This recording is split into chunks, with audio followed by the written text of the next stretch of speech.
Namuncha mayda? Ha endi har xili bor-da. Yerimiz serhosil, ko'p meva solgan. Yaxshi tomonini ko'raylik. Yurmaysanmi tez-tez? Mashinani ko'pligini qara. Hammani mashinasi bor. Yaxshi-yu. Demak, xalq yaxshi yashayapti. Uf, ertalabdan qizdirdi-yu bu quyosh. Bu quyoshga zorlar qancha. Ser quyosh xurulkan. Arzimagan narsalarga nolib yuramiz.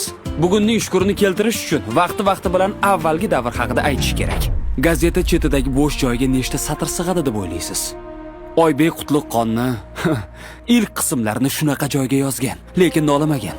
Qarang qanaqa buyuk asar. Said Ahmad Ufq romani. Uning ilk qismlari lagerda, tish shotkasi va tuproq siyohi bilan yozilganiga ishonasizmi? Mirzakalon Ismoiliy Somon yo'li. Urushning eng ayanchli qismati aks etgan asarlardan biri. Hayotlik chog'ida ayrim asarlari uchun ayblandi. Hayotidan keyin esa uning asari o'zbek romanchiligidagi eng ko'p chop etilgan romanga aylandi. 3 tomlik Ufqni o'qiylikda, ma'lum muddat qahramon bilan yashaylik. Ha, bahonamiz ham tayyor, vaqtimiz yo'q. 1 soat va 15 daqiqa vaqtimizni ayamasdan teatrga kelsak, rejissyor va aktyorlar, sahna orti ijrochilari biz uchun tayyor sahnalashtirib qo'ygan. Ko'raylik, hech bo'lmasa xulosa olaylik. Qarg'alar uchsa qaraylik Marg'ilonning yo'liga.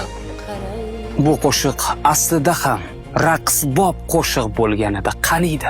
Muqimiy teatrida Usmon Nosir spektaklini ko'ring. Boychechakni tutdilar. Simga g'ochga osdilar. Qilich bilan chopdilar va baxmal bilan yopdilar.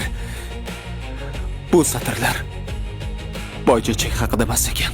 Milliy teatrda Cho'lpon. Ha, yana Ilhaqni ko'ring. Ko'rganmiz. Ha, unda yana ko'ring demoqchi edim, lekin baribir gap topamiz, bilaman. O'zbek Arsloni bugundan yurtimiz kinoteatrlarida. Sen yetim emassan.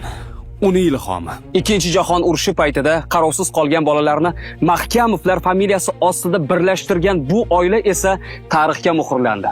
O'zbek xalqini nechog'lik bolajon va bag'ri keng xalq ekanligiga o'rnatilgan haqiqiy haykal bo'ldi. Fashizmga qarshi qonli jangda 7 millionga yaqin aholimizning qariyb 2 million nafari ishtirok etgan.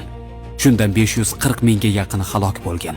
158 ming nafari bedarak yo'qolgan. 60 mingdan ziyodi nogiron bo'lib qaytgan. Hamma narsa pishibdi. 2 kilo gilos ham oldim. O'rik ham oldim. Ha, oyijon. Pul tashab qo'ydim. Kartangizni tekshiring. Xotirjamlik. Aslida ularning zahmatli harakatlari shu farovon hayot uchun edi. O'zlari istagan hayotda ular ham bir lahza bo'lsa-da yashashganida edi. Xotirangiz muqaddas, qadringiz ulug', qalbimizda siz.